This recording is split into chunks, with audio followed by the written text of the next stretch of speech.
Yanayi guda hudu da ya zama wajibi ka sani a matsayinka na mai renon 'ya'yan kaji domin samun nasara a wannan reno naka.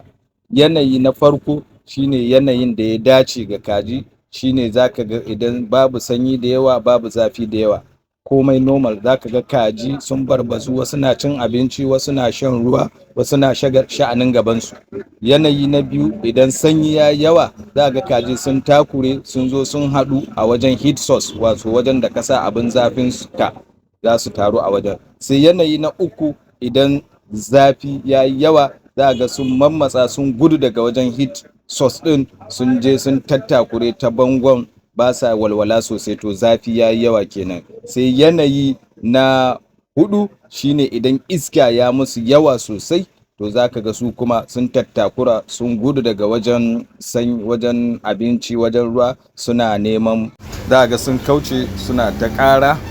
To sai ka yi ƙoƙari ka daidaita wannan yanayi. Da mai buƙata samun ilimi irin wannan, in mun ɗora ya yi following, ya yi liking, ya yi commenting. Assalamu alaikum wa rahmatullah.